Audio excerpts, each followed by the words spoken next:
Breaking just into our newsroom, the House has just passed its version of right to work.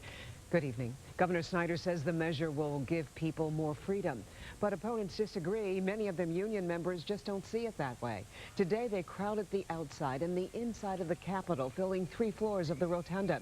Police arrested at least 8 protesters, had to use pepper spray on others. It got so bad they had to lock the building down. So what is at issue here? Well, if this right to work legislation is approved, say you're hired at a company where everyone is in the union, you would no longer be required to join. This proposal was introduced to the House today, and as we told you, it has passed. Business editor Rod Maloney is live in Lansing with these breaking developments. Rod?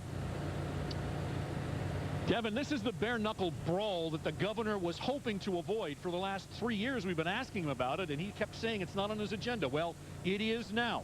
He backed it, so therefore they went and had their vote this afternoon. It passed, and so now they've lit the powder keg on the protests. Right work is not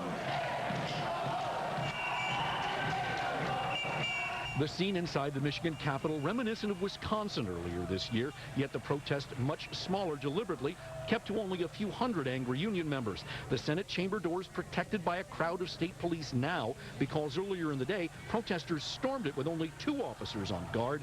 They broke out the pepper spray and 8 ended up arrested. State Police Inspector Gene Adamczyk said that he's concerned about the structural integrity of the Capitol building itself, along with we want to keep things safe. We will not have another Wisconsin in Michigan. People have a right to protest, but it will be done in an orderly manner. For his part, the governor says this is about many things, about attracting jobs to Michigan and worker freedom. It's giving workers the ability to choose. Do they belong to a union or not? And then encouraging unions to present the reasons why they should want to join a union. Of course, union workers believe it's the state reaching in their pockets. In instituting this right to work legislation, they're just trying to take working people and put them in a box and close the lid. They're trying to drive our wages down. They're trying to get rid of our benefits. And I think that that's because, well, I don't even know why. You'd have to ask them. Now, the governor will tell you it's because Michigan needs to stay competitive with Indiana, which passed right-to-work legislation earlier this year. The governor says they're getting business that we aren't as a result, and so he really feels compelled to go ahead and do this. In the meantime, the House has finally passed the bill, but it has to sit for 5 days. The governor says he has the votes both in the House and the Senate. So next Tuesday, we come back here. The Senate is expected to vote yes on this bill. It goes to his desk, and he says he will sign it.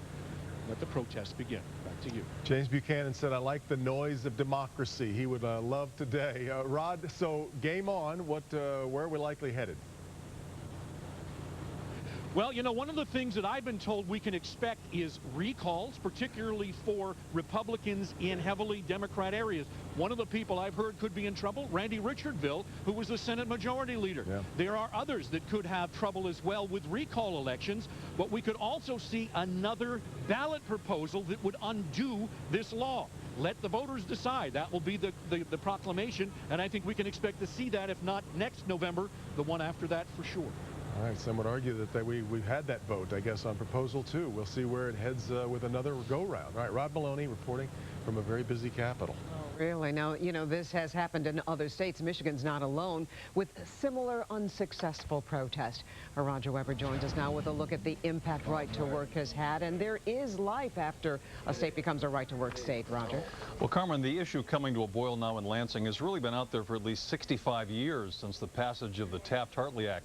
Both sides can debate the impact on the business community, but without question, under right to work, unions would be severely weakened in Michigan. It may surprise you to know that it's already illegal for an employer to require an employee to join a union. But workers who refuse to get a union card are charged a representational fee to cover union expenses. Attorney Sam Morgan has represented both management and labor. Unions have overhead like any other business does. They have to pay people and they have to pay talented people. But a right-to-work law would throw out so-called union security clauses. Workers, whether newly hired or not, could benefit from the union without being charged the representational fee. So what would a workplace be like with some workers paying into the union and others not paying? It will create the type of tension that we have in our society right now between red and blue, Democrat, Republican. 23 states now have right-to-work laws. Indiana passed one in February. Would right-to-work help lure business to Michigan? Morgan points out that 82% of Michigan's workforce is already non-union. You would think that if 82% were non-union, that would be a large enough percentage of the workforce that would be attractive for companies to come here, with or without. Job growth is higher in right-to-work states, but companies also decide where to locate on factors like taxes and infrastructure and the quality of education. One thing is certain, though, right-to-work would sap the clout of unions in Michigan. I'm Roger Weber, Local 4. All right, thank you, Roger. And we will, of course, stay on top and continue to monitor what's happening in Lansing. We will bring you a reaction to the House vote coming up. You can read more about right to work. Check out a slideshow of the protest by going to clickondetroit.com. You'll find the story right there on the homepage.